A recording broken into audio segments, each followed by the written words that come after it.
को नया स्वरूप देने वाली शक्तियों का उदय हो रहा था।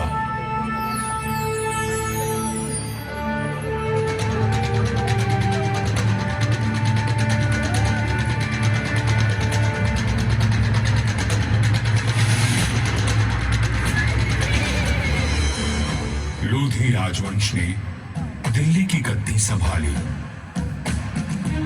मध्य एशिया में बाबर का जन्म हुआ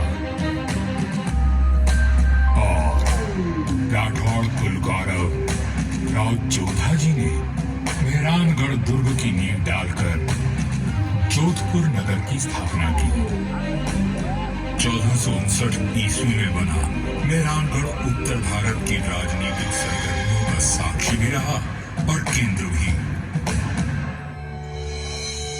जोधपुर के आकाश में राठौर राजवंश का तेजवान सूर्य दमका, जिसका उदय मंडोर में हुआ था। मेहरानगढ़ की उत्तर पश्चिम दिशा में करीब 9 किलोमीटर का फासला तय करेंगे तो मैं अपने बचे हुए अवशेषों के साथ आपका स्वागत करूंगा। मैं किला हूं मंडोर का।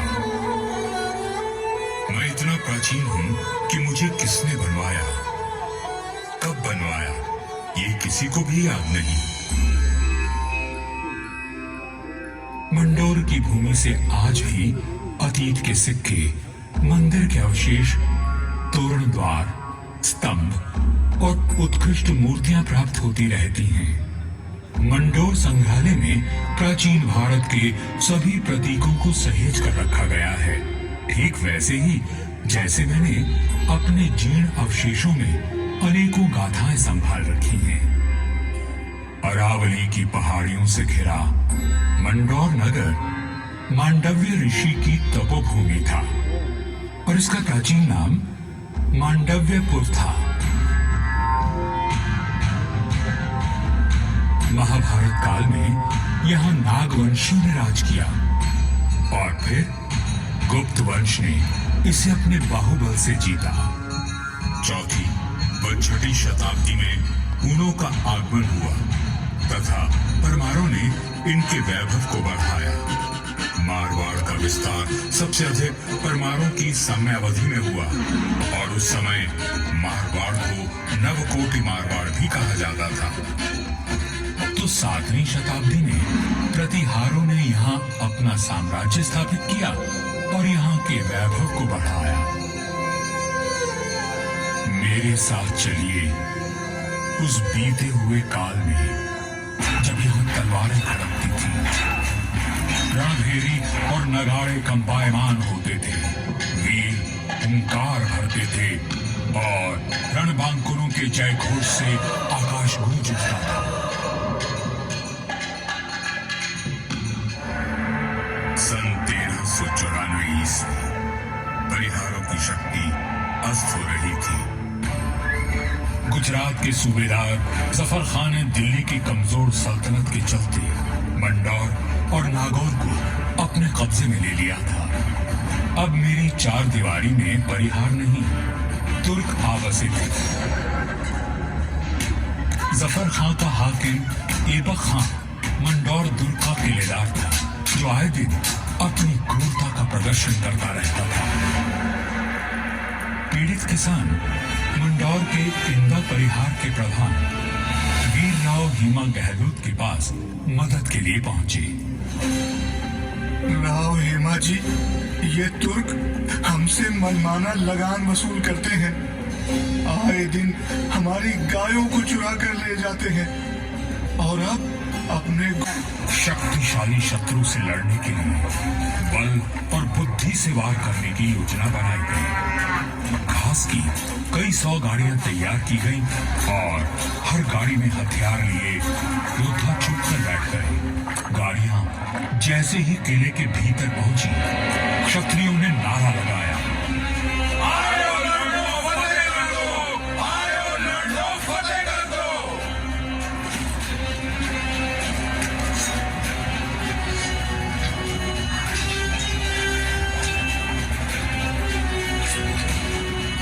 इस अचानक अचानक हुए प्रहार से तुर्कों को संभलने का अवसर भी न मिला। वीर हेमा गहलोत, समर शूर राव चुंडा राठौड़ और मारवाड़ के वीरों की प्रतापी तलवारें लहराई तो शत्रुओं के सिरों के ढेर लग गए।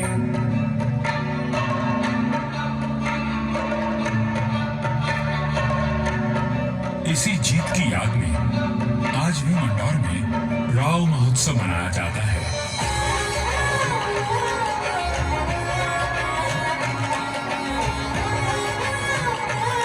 हर वर्ष होली के दूसरे दिन निर्भीक, साहसी हेमा गहलोत और सभी वीरों को याद किया जाता है और बाबा भैरूनाथ जी की पूजा की जाती है, जिनके आशीर्वाद से वीर विजय हुए थे। मंडौर विजय के बाद भी इंदा परिहार का मन अशांत था, क्योंकि ये नगर शत्रुओं से घिरा हुआ था।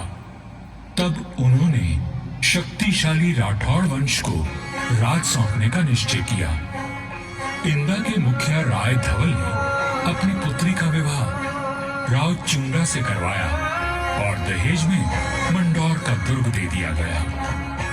राव हेमा गहलोत ने राव चुंडा का राज तिलक किया और भाटों ने मंगल गान गाए।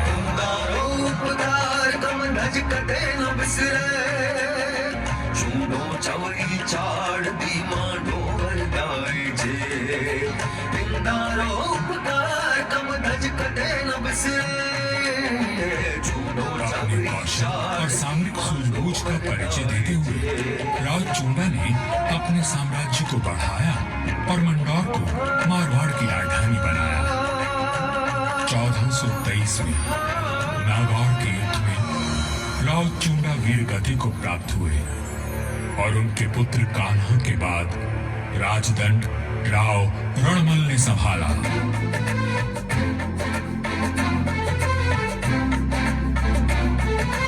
मारवाड़ और मेवाड़ में घनिष्ठ संबंध थे, परंतु मेवाड़ नरेश राणा कुंभा के कान भरने लगे।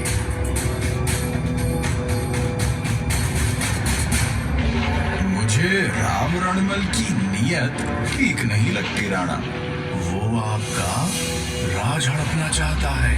वह सिर्फ एक पक्ष को देखते हैं, दूसरे पक्ष से तो उनका कोई मोह नहीं। एक मधुर संबंध में संशय और अविश्वास का विष घोल दिया गया था।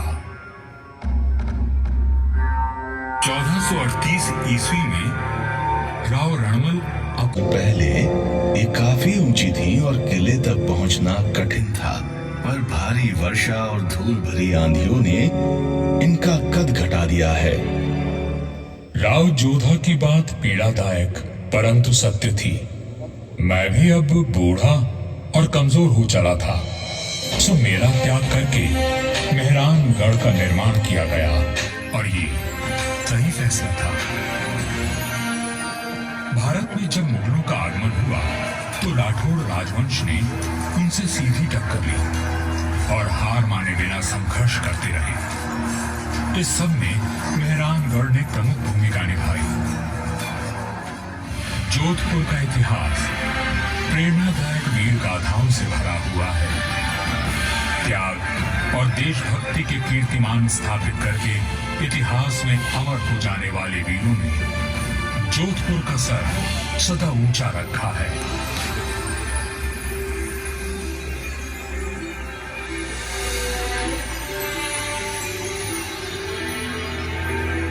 इस धरती पर जन्मे सपूत अपनी भुजाओं में इतना बल रखते थे कि मातृभूमि की रक्षा कर सके। तभी इनकी छत्र छाया में इनकी प्रजा सुखी और समृद्ध हुई। पर यह बात कम ही लोग जानते हैं कि फौलादी सीनों में कोमल भावनाओं का भी वास था। राजधर्म का पालन करने वाले तलवार के धनी इन रणधीरों के मन में नवसृजन और कला के प्रति प्रेम भी बसता था, जिसका प्रमाण आज भी उपस्थित है और इस धरती का सौंदर्य बढ़ाता है।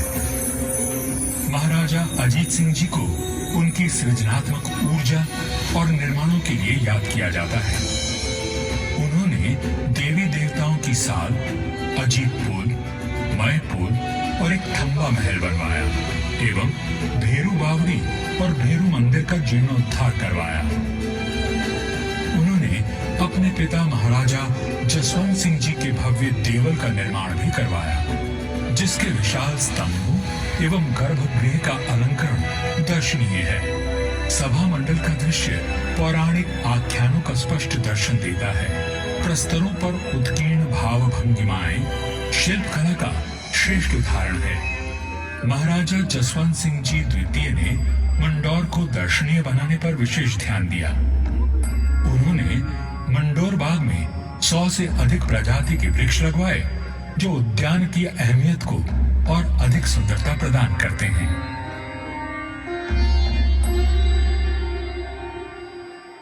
1896 ईस्वी में महाराजा सरदार सिंह जी ने मंडौर के बाग को और संवारा।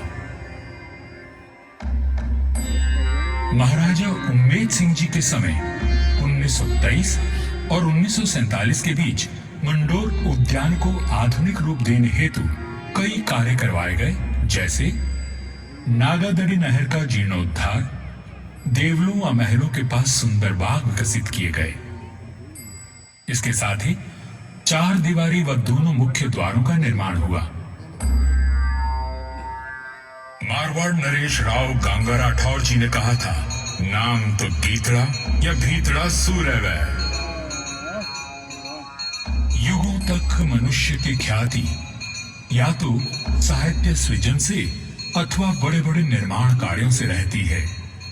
राठौड़ राजवंश अपने पराक्रम और निर्माण के लिए अमर रहेगा। मंडौर में स्थित थड़ों एवं देवलों पर बनी अद्भुत मूर्तियां शिल्पकला की नायाब मिसाल है। मारवाड़ के सर्वाधिक शक्तिशाली नरेश राव मालदेव जी से लेकर महाराजा अजीत सिंह जी के देवल आज भी सुंदर नक्काशी एवं बेजोड़ वास्तुकला की छाप छोड़ते हैं।